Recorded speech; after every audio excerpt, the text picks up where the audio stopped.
जब धोनी अचानक परिदृश्य में आए तो वो एक से ज्यादा तरीकों से पूरी तरह बेगाने थे। उनके बारे में जो अपेक्षाएं की जा सकती थी वो उन सबसे अलहदा थे। लंबे सीधे झूलते बाल तो विकसित रूप नहीं था, लेकिन प्रचंड ताकत से क्रिकेट की गेंद पर जोरदार प्रहार विकसित किया गया था। रुक रुक कर खास ढंग से अंग्रेजी बोलना तो आकांक्षा का इजहार नहीं था, लेकिन क्रिकेट में जिंदगी बनाना साफ तौर पर महत्वाकांक्षा थी जिसे हर कीमत पर पूरा करना था।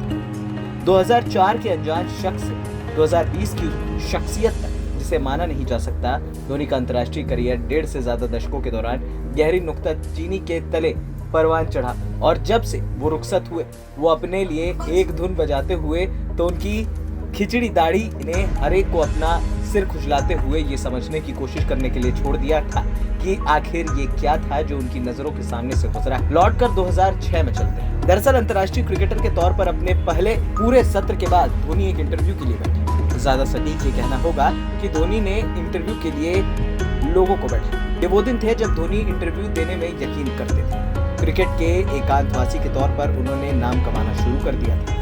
टेलीफोन से उन्हें परेशानी होती थी और रिपोर्टर्स और क्रिकेटर्स की जिंदगी में उनकी भूमिका पर वो बढ़ चढ़कर संदेह करते थे। धोनी के पास एक मोबाइल फोन जरूर था और वो नंबर भी देते थे, लेकिन वो कभी कॉल रिसीव नहीं करते। होटलों में रिसेप्शन को हिदायत दे दी जाती थी कि उनके कमरे में लैंडलाइन पर डू नॉट डिस्टर्ब लिख दिया जाए। अगर वो ऐसा नहीं करते तो रिसीवर उठाकर फोन से अलग रख दिया जाता। टेलीफोन के साथ धोनी के रिश्ते कई मशहूर किस्से हैं। इनमें अप्रमाणित स्रोतों से आए किस्से भी हैं। तब एक घटा जब एन श्रीनिवासन बीसीसीआई के सेक्रेटरी और इस हैसियत से चयन समिति के संयोजक थे। बहुतेरी कोशिशों के बाद श्रीनिवासन धोनी को पकड़ नहीं पाए, ये जानने के लिए कि भावी एक बैठक के लिए वो उपलब्ध होंगे या नहीं। संपर्क तभी हुआ जब दोनों आमने सामने थे, लेकिन ये साफ नहीं है कि ये हुआ कैसे। फिर एक बार ऐसा हुआ कि अमिताभ बच्चन किसी चीज की मुबारकबाद देने के लिए धोनी से संपर्क की कोशिश कर रहे थे। उन्होंने पाया कि उनके फोन कॉल और मैसेज नजरअंदाज कर दिए गए।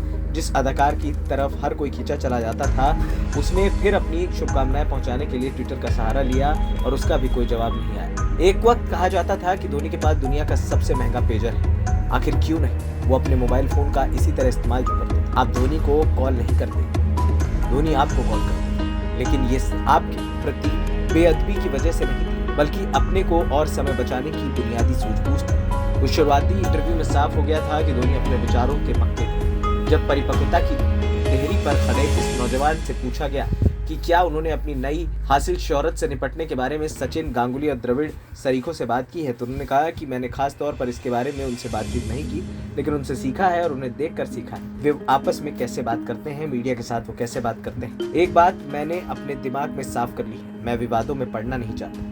अगर मैं किसी चीज के बारे में बोलना नहीं चाहता तो मैं नहीं बोलूंगा। धोनी ने जब टीम के अपने वरिष्ठों से सीखा जरूर, लेकिन उनकी नकल नहीं की। स्थापित होने के बाद पहली चीज उन्होंने ये की कि हर उस चीज को निकाल दिया जो उनके क्रिकेट से हटकर थी। इंटरव्यू को तिलांजलि दे गई और प्रेस कॉन्फ्रेंस भी बस उतनी ही जितनी अनिवार्य थी। यहाँ तक कि उन प्रेस कॉन्फ्रेंस में भी ऐसे प्रश्न होते जिनसे वो मुखातिब नहीं होते। सबसे अहम, टीम के राज मजबूती से बंद कर दिए गए।